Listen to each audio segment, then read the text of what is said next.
So we are implementing cache. Basically, what is cache? This is the diagram I made for you guys. So basically, it's not great diagram. It's just basic diagram. So first request come into the Java. So whenever request came to the Java, it transfer to database, take the data and return to the end user. So that's what the old flow is. So basically, what is caching? So whenever we get a response from database, we store inside a cache, and from next time we should return the response from the cache. Okay, so means why we need a cache basically. So the database call is an expensive call because database need to handle lots of data its own way. So we need to reduce some stress from the database. For that purpose, we use a cache which is more faster than database. So hello guys, this is video about Redis as a cache server.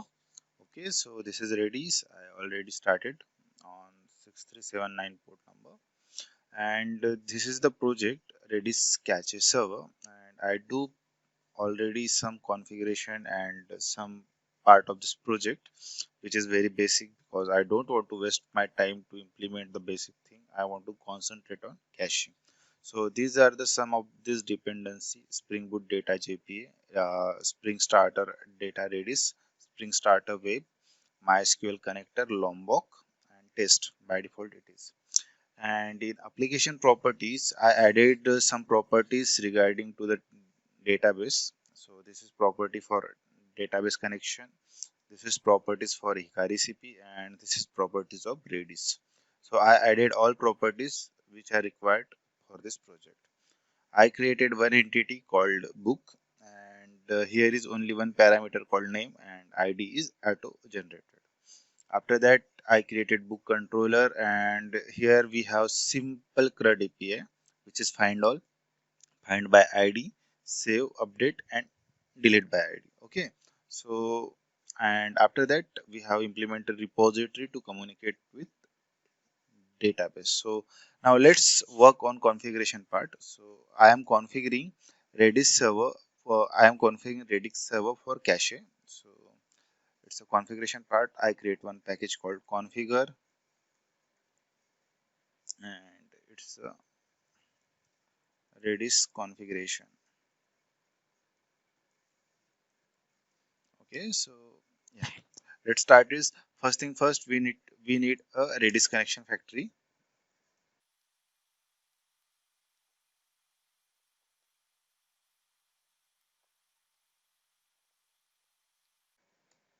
Okay, so we have done with Redis connectivity setup. So basically, it uses all these properties which are present for communication with Redis. And yeah, we done with the connection code. And after that, we need to configure the cache. Okay, so for that, I'm writing the code. So it's the configuration of the cache.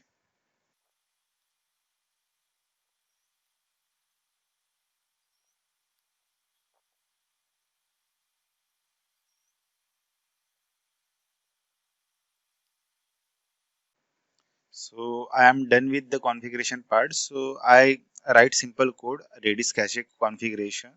I want to use a default cache configuration, but I want to extra add a time to live. Means whenever you are entering some entry inside a cache, it should be live for some time. So I want to use a second as a 10 seconds, and uh, it don't allow a null value. This is nothing but a cache configuration. Okay, so now we have the connection factory, Redis connection factory, and we have cache configuration. Now we need to insert this cache configuration and connection factory into the Redis cache manager. Okay, so this is configuration. Now we are going with manager. Okay, so at the red bean.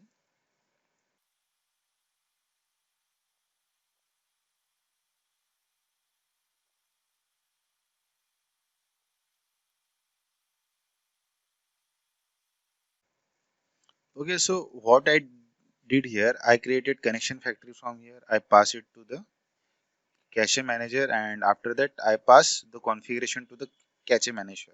So this is basically a transaction which we are use for any kind of CRUD operation. So this is transaction aware, and I need to build it because it is builder pattern. Okay, so we are done with a configuration. That's what we need for the configuration. Now let's concentrate on the caching part. Okay, so for caching, I need to first enable it. So for that purpose, I need to use enable caching. So I am adding the annotation called enable caching. Okay, so in this way you can add. After that, you need to concentrate on this controller because we want to implement caching here. So first thing first, I want to explain something. We are implementing two kind of cache. First, for the list, for list of books. Okay, and the second one is for entity of the books, entity of book. So what I want to say that it should be a all books cache, all book cache, because I am giving the name because it's for the list. So it's a all book cache, and what I want to give it, it's a book cache. Okay, now we are ready to go. So first thing first, I want to means if you want to find all or get something from the cache, you need to cache it. First thing first. So for that, for the caching purpose, you are using a notation called cacheable. Okay, so it's nothing but a list. Okay, so for list we have all book cache. So you need to add a value here, that you need to provide it value. It should be a all book cache. So I am adding it all book cache. Okay, so you are ready for the find all. It means you already implement cache for the find all API. Now I want to implement find by ID because it give you only single entity. We are using a book cache here. Okay, so again I direct cacheable, and its value is book cache.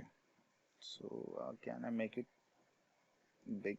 Okay, so it's a book cache. I'm copying it and pasting it here. Okay, so it's a book cache. After that, while saving, okay, while saving, what we want to do basically, we want to cache this. Cache the thing means whatever entity we get. First thing first, whatever entity we get, we need to save it inside the book cache because it is the single entity. Okay, and the evict means we need to remove the all entity from all book cache. Why?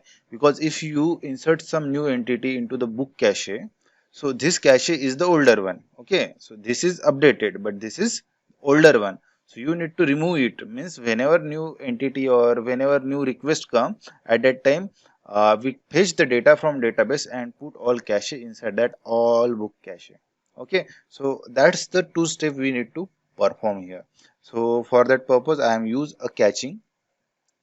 Okay, so this is the annotation caching, and I want to perform some operation which is put. First thing first, put operation, and put have put we need to, okay, sorry, I can write in one line so it is easy to readable. Okay, so I want to put cache put, I want to put inside a book cache.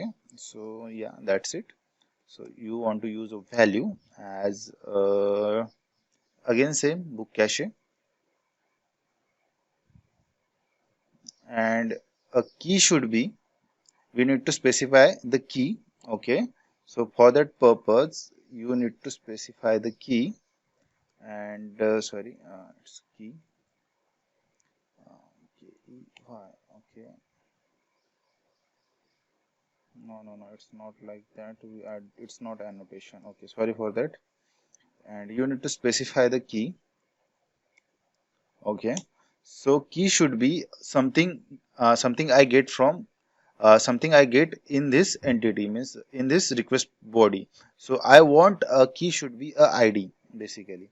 So how means how you can do the ID as a key for the cache basically. So the key present is ID here, which is present inside a book entity. Okay, so how I can get that key?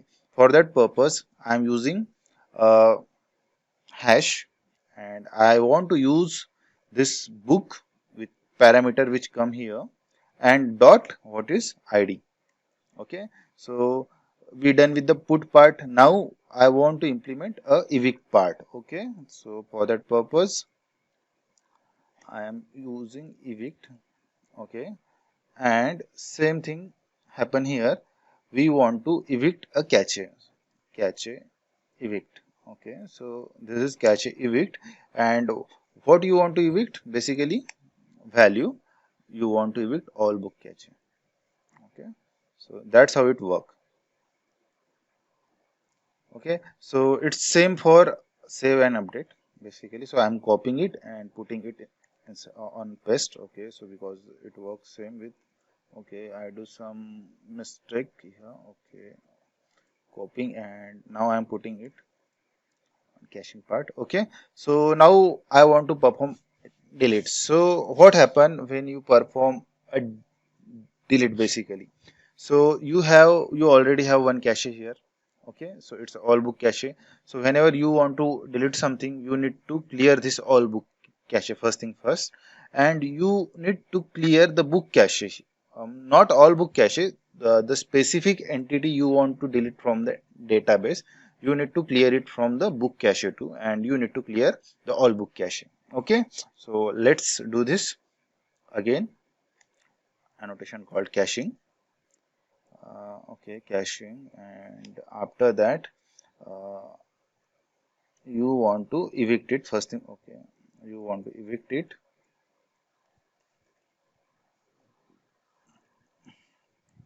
Okay, so I'm using cache evict.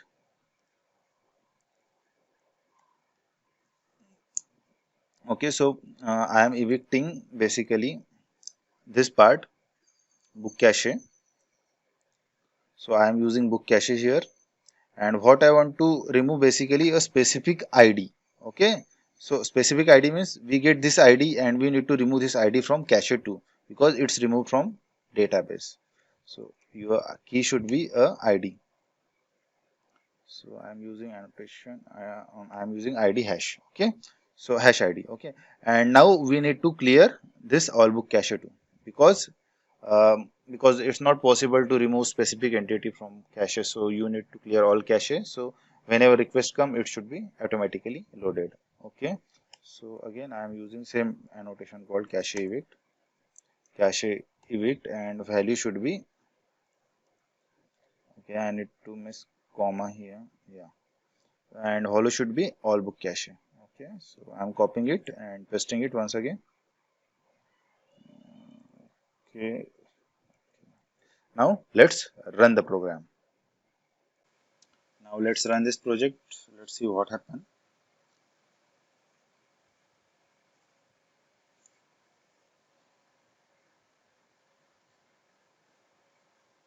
Yeah, it's break. Let's see. No class point tuple tuple. Okay, okay, okay. Connection fabric. Okay, so I think I missed some jar. Let's check pom.xml. Yeah, we missed some jar here. Yeah, I don't add a JDIS client, basically. So just go, and this is JDIS client. You need to add it. So just copy this code, just copy this Maven and put it inside your pom.xml. I'm putting it to just remove and removing the version, because I want to take care it by Spring Boot. So I'm saving it and updating project. If your auto update is off, you need to do that. Okay. So update the project, and okay, let's see now what happened. Let's run the project once again.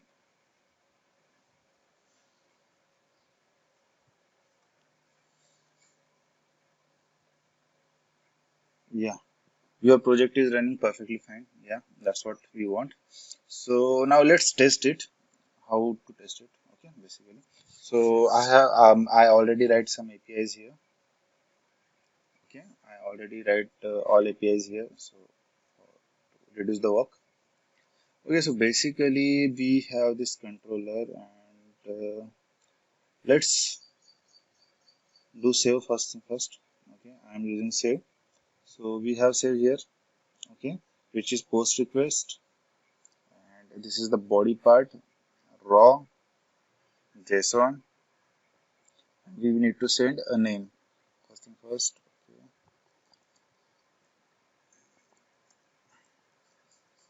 I'm sending Pratik. Okay. So let's send it. And how we are going to test cache? First thing first. I'm clearing the console and sending it. Okay. What happened? It insert and return. What happened? Again, it insert, return, insert, return. So this way it works. So means whenever you want to insert something, it inserted in database and return it. And every times fires a query. Okay, first thing first. Now what I want to do, I want to execute find all. Okay, so we have the find all here somewhere. Okay, so this is get request again, and I want to execute it. And let's check the console now. What happened? So I am hitting find all, and it's internal server error. Why it is? So find all give you the exception called internal server error, and yeah, I miss this. That's what happen when you copy and paste the code. This is the best example for you guys. Okay, so don't copy. So I am running it once again, and I need to save because my auto delete part is true, and every time it delete the old data. Okay, so let's do this once again. Hitting. Okay. So we have 7 entries in DB. Now I want to hit a find all API. So here we have find all API and hitting it once again. And let's see the query fire one time.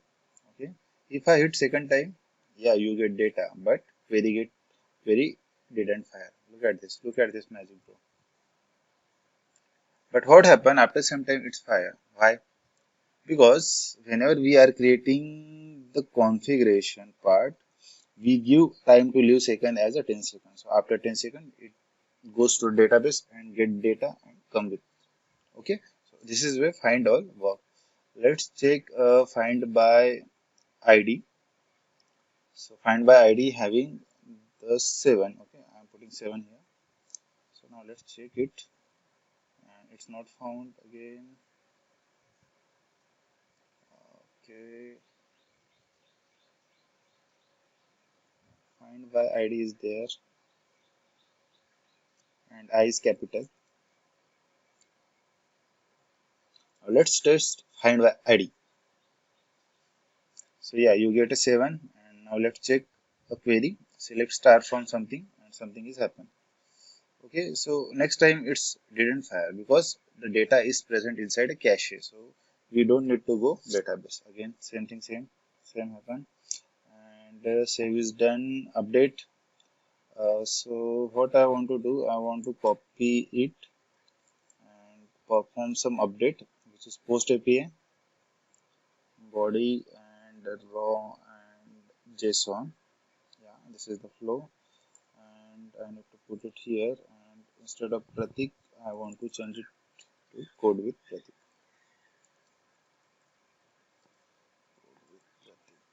Okay, so let's see what happened. Okay, so it reflected into the database with okay, I didn't pass the ID, that's why it performed the insert. So yeah, I want to make it 6 ID 6 ID 6 as a update. Okay, so let's see what happened. So yeah, you have updated query here. So let's check if I want to fetch a data for ID 6. What happened? Is it present inside cache or not? It's not. But when you hit second time, it's present. Okay, because it's a new entry and which is not present in database. Okay, find all, and if I perform delete and delete by ID, for example, let's consider 6, and I want to delete it because it's a void, it doesn't return anything, but I think all data present inside cache is gone, and yeah, it's gone because we perform the evict operation while delete. And in this way you are caching word.